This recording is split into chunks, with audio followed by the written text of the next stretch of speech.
Agora você pode fazer parte do clube de membros do Spurgeon TV. Esses são e-books já disponibilizados para os membros do canal. Todos os dias, novos e-books são adicionados junto com outros benefícios que só os membros têm. Sendo um membro, você passa a ajudar no crescimento desse ministério, tanto na quantidade do que podemos publicar, como na qualidade do material. Nosso propósito é, juntos, atingirmos o maior número de pessoas com solo escritura. Seja um membro do Spurgeon TV. O crente afundando na lama. Sermão número 631, pregado na manhã de domingo, 16 de julho de 1865, por Charles Haddon Spurgeon, no Tabernáculo Metropolitano, Newington, Londres, Inglaterra. Spurgeon pregou este sermão quando tinha 31 anos, 27 anos antes de falecer. Livra-me do lamaçal e não me deixes submergir. Salmo 69, 14. Muitos rios, especialmente o Nilo, têm em suas margens depósitos profundos de lama preta. E quando alguém tenta pular em terra firme, se por ignorância ou má sorte saltar sobre essa lama macia, a menos que seja rapidamente puxado para fora, será sugado até ser completamente engolido e sufocado no lamaçal. Não tendo onde se segurar ou firmar os pés, quanto mais ele se esforçar para se livrar da espessa lama adesiva, mais profundo ele afundará, até ser sufocado na sujeira, a menos que alguém esteja por perto para ajudá-lo a sair e salvá-lo da destruição. Os verdadeiros crentes amados, às vezes, estão em profundo lamaçal e com medo de serem engolidos. Esse era o estado e condição do salmista quando escreveu este salmo. Ele sentia que estava afundando e não podia se libertar, e por isso clama ao forte por forças nas palavras do texto: livra-me do lamaçal e não me deixes afundar. O Sr. Gatesby, em suas peregrinações, narra um incidente que, com reflexões próprias, vou ler para vocês no início. Ao ser trazido a uma parada, como mencionado anteriormente, gritei para o capitão parar e me levar a bordo. Um dos homens foi, portanto, enviado no bote pequeno, mas o rio perto do lado oeste estava tão raso que ele não conseguia chegar com o barco a alguma distância da margem. Consequentemente, como é comum em tais casos, ele pulou na água para me carregar até o barco em suas costas. No entanto, assim que ele saltou do barco, ouvi-o gritar. Virei-me para ver o que estava acontecendo e o encontrei lutando na lama. Ele estava afundando como se estivesse em areia movediça, e quanto mais ele lutava, mais rápido e mais fundo ele afundava. Seus companheiros não ficaram parados. Eles rapidamente perceberam o dilema em que ele estava, e 2 deles mergulharam e nadaram até o pequeno bote. Eu estava quase sufocado pelo terror e respirava, ou melhor, ofegava com dificuldade. Eles podem alcançar o pobre homem, eu disse a mim mesmo. Senão, ele inevitavelmente será engolido vivo. Agora eles alcançam o barco. Agora eles estão perto dele. E agora, graças ao Senhor, ele agarra firmemente, que aperto semelhante à morte, do lado do barco. Mas isso não foi até que ele tivesse afundado até o peito. Vendo-o salvo, eu respirei mais livremente e sinto que agora, mesmo ao relatar o incidente, a excitação causou um aumento na ação dolorosa do coração.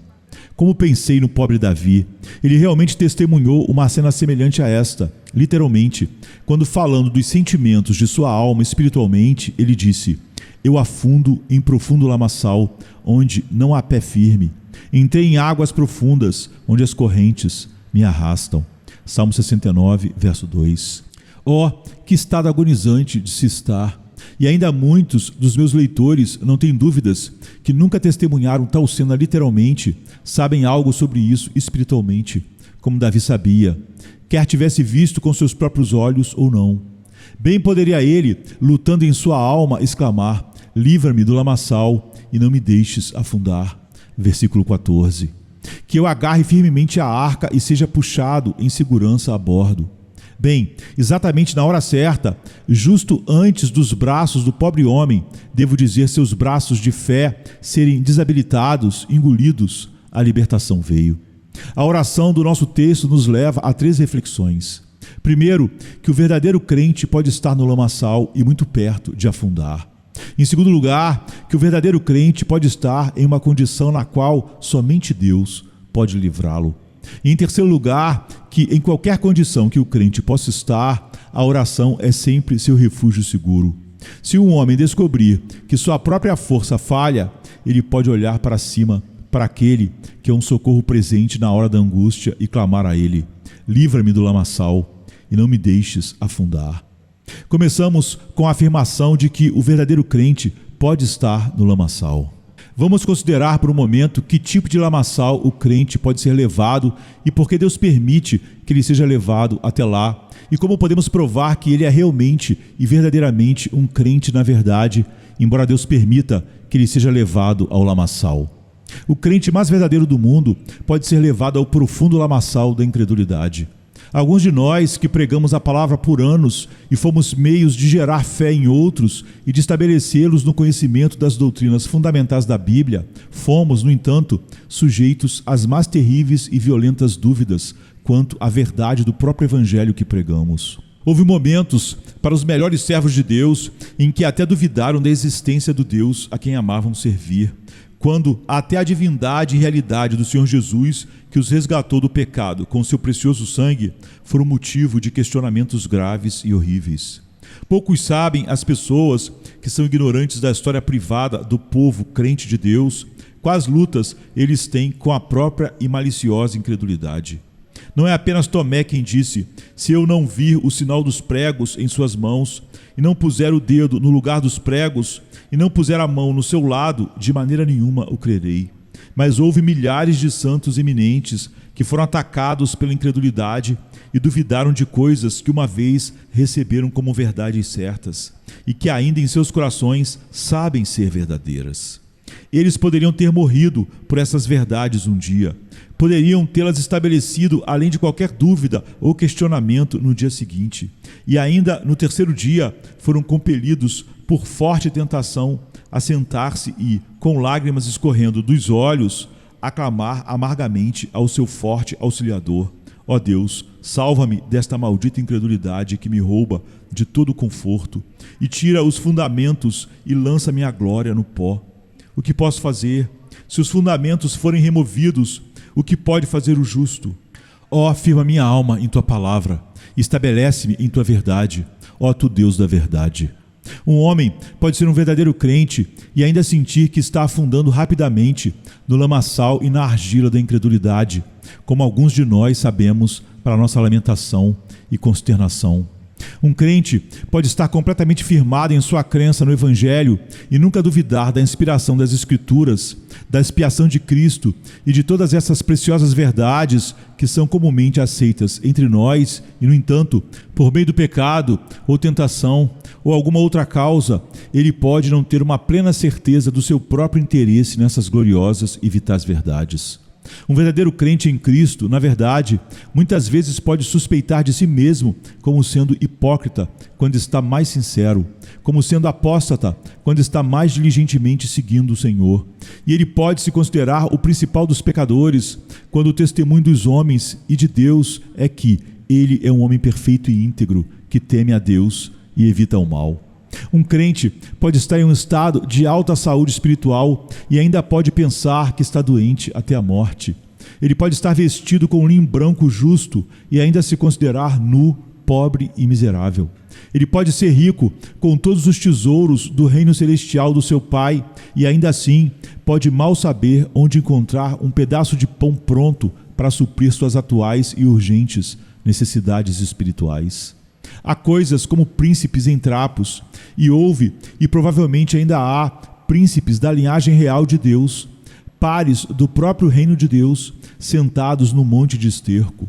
Muitos santos justificados e aceitos tiveram que lamentar profundamente sob um profundo senso de pecado, assim como o pobre publicano fez. Deus, tem misericórdia de mim, pecador. Eu ousaria dizer que muitos de vocês pensam que os ministros de Deus nunca têm qualquer dúvida sobre seu interesse em Jesus Cristo. Eu gostaria que nunca tivessem. Irmãos, sinceramente, eu desejo que nunca tivesse. Raramente tenho, muito raramente, mas há momentos em que eu trocaria o lugar da minha alma com o mais pobre crente fora do céu, quando eu estaria contente em sentar atrás da porta do céu, se ao menos eu pudesse ser contado entre o povo de Deus. Os verdadeiros crentes às vezes caem nesse estado. Se são ou não o povo de Deus, eles não conseguem dizer. Se seus pecados foram perdoados ou não, é uma questão de séria investigação com suas almas. Se já passaram da morte para a vida ou não, é o grande problema que eles se sentam e consideram seriamente. E se são ou não o povo de Deus, é uma pergunta que eles têm grande dificuldade em responder. Este é um lamaçal profundo, de fato, pois é um infortúnio seguido de outro perder a segurança da sua salvação presente. Além disso, às vezes, os escolhidos do Senhor são levados a outro tipo de lamaçal que nunca os engolirá, mas que pode provar ser uma questão de prova muito severa para eles enquanto estão nele. Quero dizer, a tribulação temporal, quando a alma está alarmada com coisas espirituais e os problemas corporais ou pecuniários também vêm, então o mar está agitado de fato. É ruim quando dois mares se encontram, quando Moabe e Amon vêm contra Judá ao mesmo tempo, quando tanto as fontes superiores quanto as inferiores parecem estar secas, quando Deus, com ambas as mãos, nos empurra para o lamaçal profundo. Certo estou de que muitos de meus irmãos frequentemente estão em apuros. Toda a vida deles é um debater-se de um pântano da desesperança para outro. Você teve muitas perdas nos negócios, talvez nada além de perdas. Você teve muitas cruzes, decepções, desilusões. Nada prospera com você. Bem, irmão, há essa consolação, que você é de uma família muito grande, pois muitos do povo de Deus passam por tribulações assim.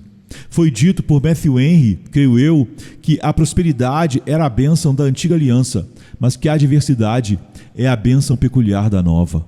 Não sei se isso é verdade ou não, mas sei disso, que Cristo disse: no mundo tereis aflições, mas tende bom ânimo, eu venci o mundo.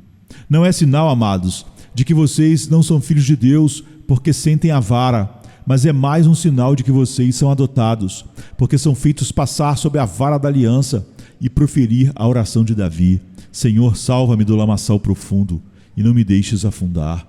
Você tem permissão para suplicar contra aquilo que tanto teme. Você pode clamar: não me deixe ficar sem nada, não me deixe desonrar meu caráter. Mas lembre-se de que nenhum de seus problemas pode provar que você é um homem perdido. Ore, irmão, a oração daquele bom homem que não pediu nem pobreza nem riqueza. Peça que você tenha alimento conveniente para você. Ore: dá-me hoje o meu pão de cada dia.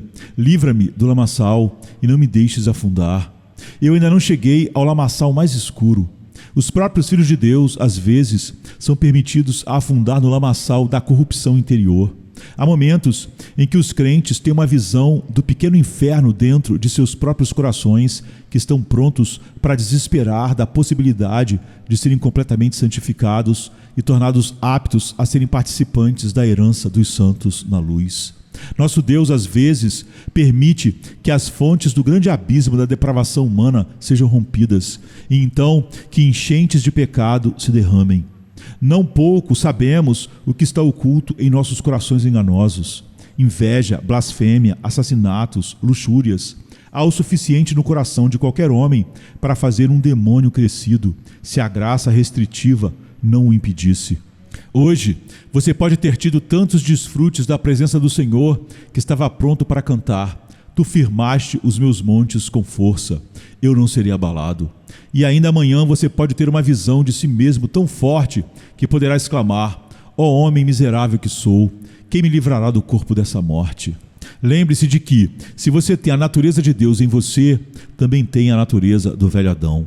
Você é um com Cristo e, assim como celestial, tais também os celestiais. Mas você é um com Adão e, assim como terreno, tais também os terrenos. Você é para ser imortal, mas é lembrado de que é mortal. Você um dia será levantado em glória, mas deve lembrar que, enquanto estiver aqui, o tempo da glória ainda não chegou, pois você arrasta para sua vergonha, sua fraqueza, sua desonra e sua miséria, um corpo de pecado e morte.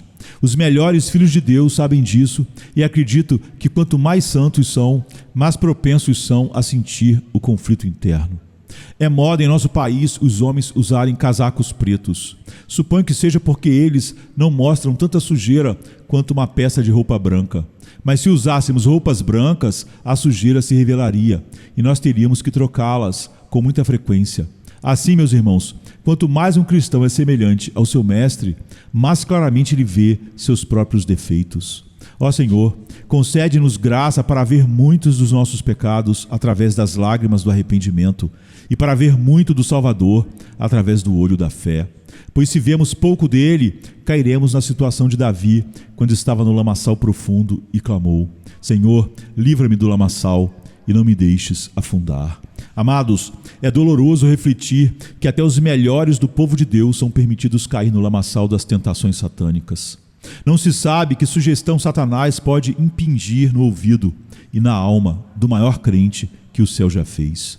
Um dia Deus pode sussurrar em seu ouvido e no próximo Satanás, e ainda assim você pode ser filho de Deus em ambas as ocasiões. Ó amados, mal ousaria dizer no meio desta assembleia o que sei sobre esse ponto. Se eu apenas revelar minhas próprias lutas e conflitos com Satanás, eu poderia abalar alguns de vocês.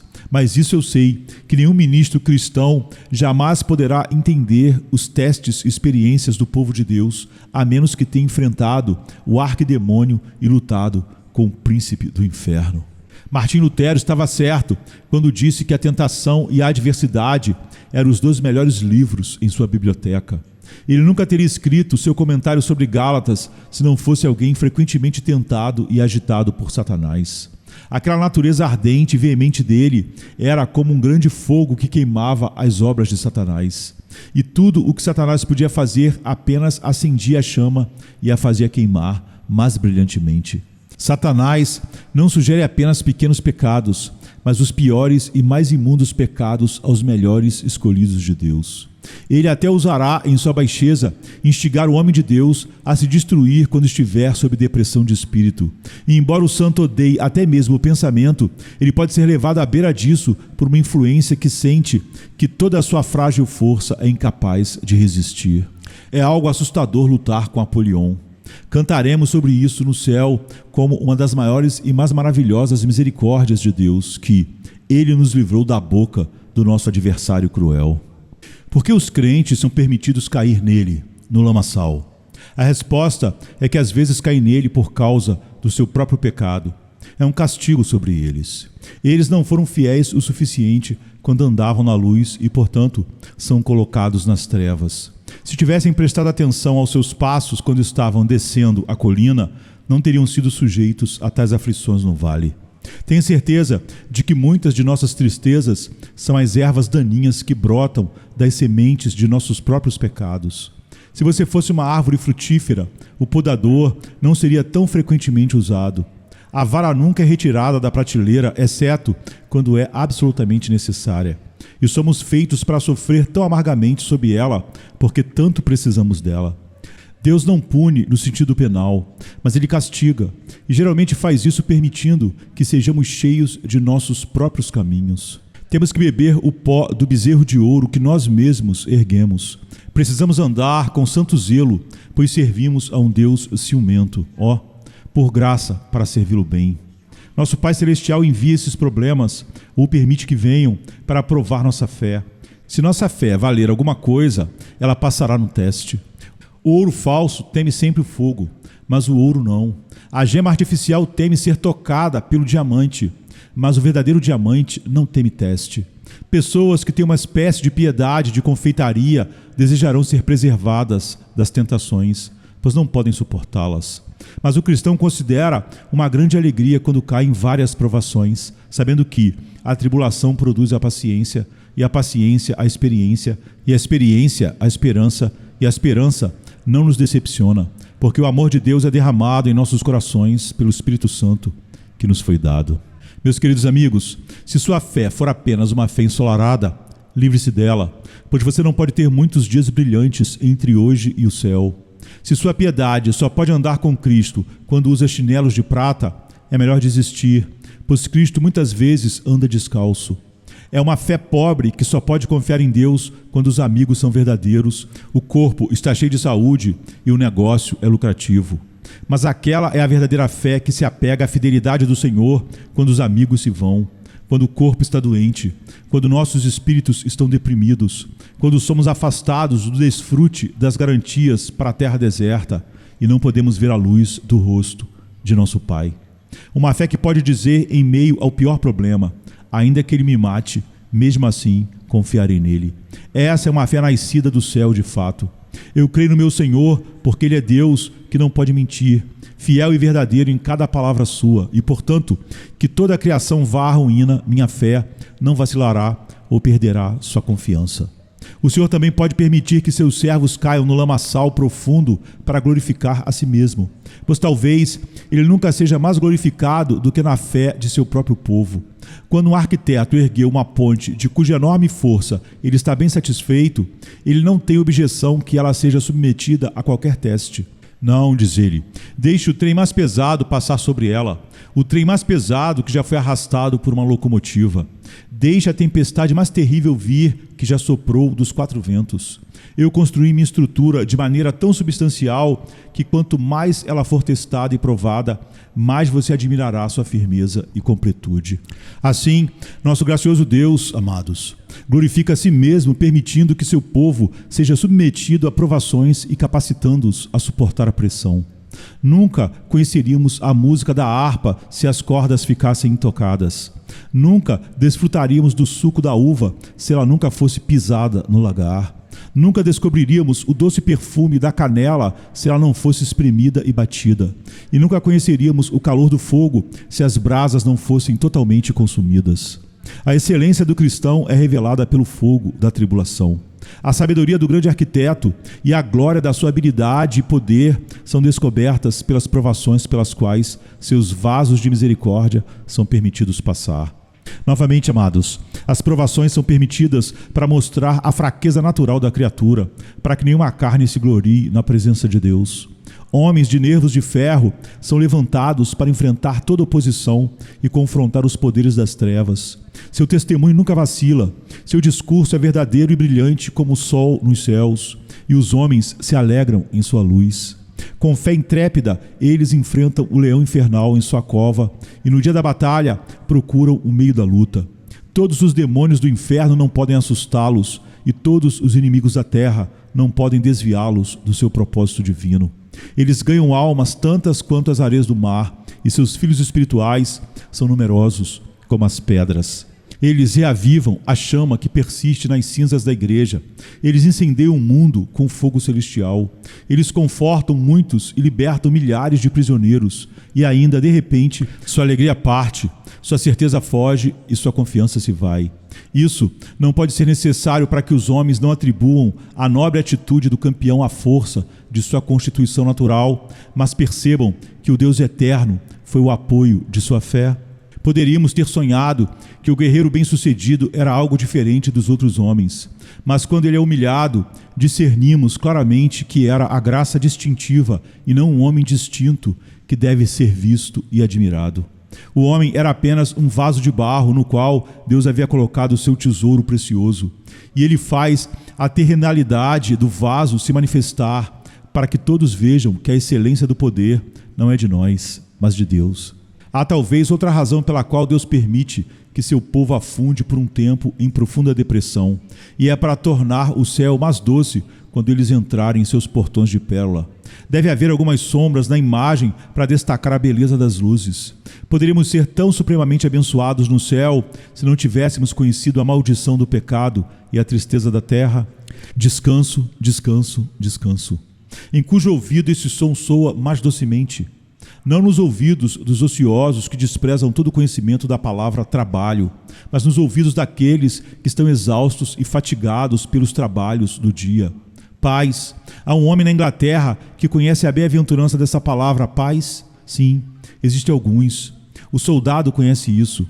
Ele ouviu o zunido da bala. Ele viu a fumaça da batalha e a vestimenta manchada de sangue.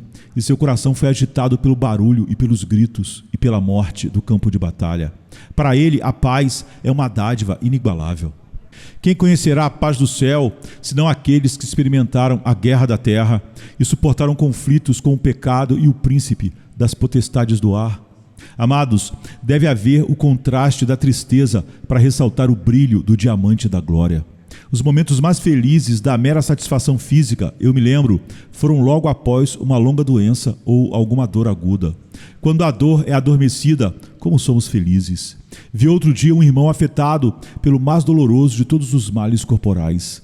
Ele estava me contando dos sofrimentos que havia suportado e ele disse: "Estou tão feliz agora que tudo acabou."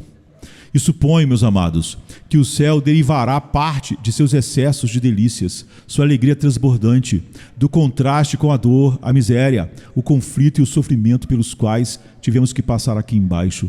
Haverá algo melhor para falar do que problemas no céu, mas a lembrança deles pode proporcionar um sabor à nossa felicidade que teria faltado sem isso. Não duvido que, com alegrias transportadoras, relataremos os trabalhos de nossos pés. Estas são algumas das razões pelas quais Deus permite que seu povo afunde por um tempo no lamaçal profundo, onde não há lugar para ficar firme. Mas surge a pergunta: esses homens que são assim agitados por dúvidas e afligidos pela grande depravação de seus corações, são verdadeiramente nesse momento o povo de Deus? Certamente são, pois se não fossem o povo de Deus, a dor da tentação que suportam não poderia tê-los alcançado. Este lugar é o lugar dos filhos de Deus, e nenhum outro está marcado com ele. O homem que vive no pecado como seu elemento nunca sente o peso dele. Um peixe pode estar no fundo do mar, com milhares de toneladas de água rolando sobre sua cabeça, mas ele não sente o peso. Mas se um homem tem apenas um balde de água para carregar em sua cabeça, ele sente o peso dele e se alegra em perder sua carga. O pecador, cujo elemento é o pecado, ri do peso com o qual um crente é sobrecarregado. Conflitos e dores, como tem falado, não são possíveis para aqueles desprovidos da vida espiritual. A vida espiritual é o primeiro requisito para a tristeza espiritual e a contrição espiritual. Pode acreditar, amado, que aqueles que sofrem, como descrevi, são os filhos de Deus, pois eles mostram isso. Eles mostram isso pela maneira como suportam suas provações, pois em seus piores momentos há sempre uma clara distinção que os marca como separados dos outros homens. Se não podem gritar vitória, eles suportam pacientemente. Se não podem cantar a Deus com a boca, ainda assim seus corações o bendizem. Há um grau de luz mesmo em sua pior escuridão. Nunca se torna escuridão egípcia. Alguma estrela, pelo menos, doura a escuridão. Ainda há uma vela em algum lugar para os escolhidos do Senhor, mesmo na noite mais escura. Se eles caem no lamaçal, não perecem ali. Eles clamam por ajuda quando seus infortúnios os cercam. E no momento certo, quando tudo parece estar perdido, seu Pai Celestial corre em seu auxílio. É bem conhecido pelos estudiosos da biografia cristã que os mais eminentes santos de Deus tiveram que passar por provações semelhantes às que temos estado a descrever. Lutero era um homem de fé mais forte e, no entanto, às vezes, da mais fraca esperança. Ele era e não era um crente firme. Sua fé nunca vacilou quanto à verdade da causa que ele defendia, mas sua fé quanto ao seu próprio interesse em Cristo raramente, se é que alguma vez, chegou à plena certeza, porque ele enxergava bem suas corrupções interiores. A força de sua fé se esgotava em conduzir com vigor temeroso a guerra contra o anticristo e o erro de todas as formas. Ele acreditava na verdade e defendia com bravura a justificação pela fé, mas às vezes duvidava muito se ele mesmo estava justificado em Cristo Jesus. Ele acreditava na salvação pelo precioso sangue de Cristo, mas especialmente no final, isso se tornou uma questão muito séria para ele, se ele havia sido lavado naquele precioso sangue.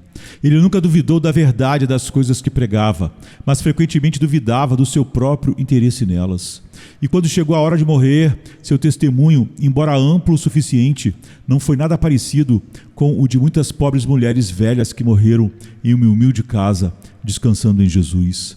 A pobre camponesa que sabia apenas que sua Bíblia era verdadeira, era completamente desconhecida do Vaticano, e a trombeta da fama nunca ressoara seu nome. Mas ainda assim, ela entrou na paz eterna com gritos de alegria muito mais altos do que Martim Lutero, que abalou o mundo com seu trovão corajoso. Aqui jaz aquele que nunca temeu o rosto do homem. É uma lápide muito apropriada para John Knox. E ainda assim, no final, por algumas horas, ele passou por uma tentação terrível. E o que você supõe que foi? a tentação da autojustiça. O diabo não poderia acusá-lo de pecado, pois a vida de Enoque tinha sido tão direta e honesta que nenhum homem poderia impugnar seus motivos ou negar sua cristandade. E, portanto, o diabo veio a ele de outra maneira mais astuta. Ele sussurrou: John Knox, você mereceu bem do seu mestre. Você chegará ao céu bem o suficiente por seus próprios méritos. Foi uma luta tão difícil quanto um soldado corajoso da cruz poderia ter para manter sua fé simples em Jesus Cristo em sua hora de perigo. Agora, nenhum cristão nega que Lutero e Knox eram homens de fé, e ainda assim eram homens que tiveram que orar: tira-me do lamaçal. Eu sei, enquanto olho ao redor dessa congregação, que alguns de vocês podem sinceramente simpatizar com a verdade que estamos tratando. Mas se não houver mais ninguém aqui que posso dizer completamente: eu sei em quem tenho crido. Estou certo de que Ele é poderoso para guardar o que lhe confiei até aquele dia. Mas eu sei também que a vida cristã é de luta e batalhas severas. E embora nos regozijemos sempre no Senhor, há momentos em que é um trabalho tão difícil quanto podemos realizar. Não, um trabalho mais árduo do que podemos realizar sem a ajuda do Espírito Eterno para manter nossa fé viva, pois nossas almas são levadas quase à porta da morte. Eu queria ampliar este assunto para o conforto daqueles que são agitados por dúvidas e temores. Tenho tentado descrever o caso daqueles que, na maior parte de suas vidas, viveram na sombra e viram pouco da luz do rosto de Deus. Que o sol ainda brilhe sobre eles com raios de encorajamento. Passo brevemente para o segundo ponto. Quando os crentes estão em tal estado, eles sabem experiencialmente que ninguém pode livrá-los a não ser o seu Deus. A própria palavra de Deus, se não for aplicada pelo Espírito Divino, não pode ajudá-los. Você pode possivelmente estar em uma condição em que cada promessa o olha como se fosse transformada em uma ameaça. Quando você folheia as páginas do livro, uma vez cheias de conforto para você, parece transformado em um deserto uivante. Mesmo aquelas promessas que você costumava oferecer a outros em seu tempo de necessidade, parecem fechar suas portas contra você. Sem admiração aqui, diz uma promessa. A incredulidade coloca seu dedo ardente em outra. O pecado passado o acusa e grita: você não pode reivindicar esta palavra, pois sua transgressão a perdeu. Então você pode procurar o livro todo e não encontrar nada em que sua alma possa se apoiar. Você já notou postes fortes às margens dos rios, aos quais os navios podem ser seguramente ancorados. Colocar a corda firmemente em torno de uma das promessas de Deus será suficiente para ancorar um cristão. Mas há momentos em que temos grande dificuldade em colocar a corda de modo a nos segurarmos firmemente. A culpa não está na promessa, mas em nós. Nessas épocas, a pregação do Evangelho aparentemente não tem poder. Você diz a si mesmo: não sei como é, mas não me beneficio mais do ministério como antes. Costumava me fazer pular de alegria quando ouvia falar das preciosidades de Deus, mas saio desconsolado daquela mesa que antes me fornecia um banquete de consolação. Não é culpa do ministro. Ele ainda, como um bom administrador, traz coisas novas e antigas. Não é culpa da palavra. Ela ainda é leite para os bebês e comida sólida para os homens crescidos. Mas você sente dolorosamente que mudou, pois lamenta em palavras como estas: vou onde os outros vão e não encontro conforto lá. Este é um caso em que o Espírito Santo deve exercer pessoalmente seu ofício de confortador. Somente pela aplicação eficaz da palavra ao seu coração pelo Espírito Santo, você pode ser tirado desse lamaçal profundo. Nesses momentos, outros crentes não podem ajudá-lo. Aqueles ao seu redor podem provar para você quão tolo é estar em tal estado. E você mesmo pode ver sua loucura, mas você está lá deitado, sem poder levantar nem a mão nem o pé. Eles lhe falam da fidelidade de Deus. Eles lembram você do glorioso futuro e apontam para a terra além dos céus. Mas você só suspira: se eu tivesse asas como a pomba para voar e encontrar descanso, pois não há descanso para mim sob o céu. A simpatia humana está em um impasse e tudo o que podemos fazer é chorar com você, pois não podemos enxugar suas lágrimas. Porque o nosso gracioso Deus permite isso? Talvez seja porque você tem vivido sem comunhão com Ele e agora Ele vai tirar tudo em que você tem se apoiado. E a segunda causa pode ser que Ele deseje te conduzir a si mesmo. É uma coisa abençoada viver na fonte. Enquanto nossas garrafas de pele estão cheias, estamos contentes como Agar e Ismael em ir para o deserto. Mas quando estas estão secas, nada nos servirá a não ser clamar: Tu, ó Deus, me vês. Devemos então ir até o poço. Somos como o pródigo, amamos os coxos dos porcos e esquecemos a casa de nosso pai. Lembre-se, podemos transformar coxos dos porcos e cascas até mesmo nas formas de um cristianismo vazio. Não me interprete mal, elas são coisas abençoadas, mas podemos colocá-las no lugar de Deus, e então elas não têm valor. Qualquer coisa se torna um ídolo quando nos afasta de Deus. Mesmo a serpente de bronze é para ser desprezada como Neustan, um mero pedaço de bronze, se eu a adorar em vez de Deus. O pródigo nunca esteve mais seguro do que quando foi conduzido ao regaço do seu pai, porque não podia encontrar sustento em nenhum outro lugar. Irmãos, eu penso que nosso Senhor nos favorece com uma fome na terra para que possamos buscar mais pelo Salvador. A melhor posição para um cristão é viver totalmente e diretamente na graça de Deus. A melhor posição ainda é estar onde ele estava no início, não tendo nada e, contudo, possuindo todas as coisas. Não construir uma casa de madeira sobre a rocha, empilhando-a cada vez mais alta com nossa própria madeira, e então chegando ao topo e dizendo: quão alto estou, mas não tendo madeira nenhuma, apenas permanecendo na rocha sólida e nua. Essa é a sabedoria. Quando o vento vem e a tempestade sopra, veremos que as estruturas frágeis que construímos cederão e cairão para nosso próprio prejuízo. Mas se permanecermos na rocha que nunca treme, não podemos sofrer perdas. Ora a Deus, para que você e eu nunca ultrapassemos a fonte cheia de sangue. Fiquem ali, irmãos, e sejam felizes. Pecadores lavados em sangue, pecadores suplicantes, pecadores aceitos, é assim que sempre nos sentiríamos.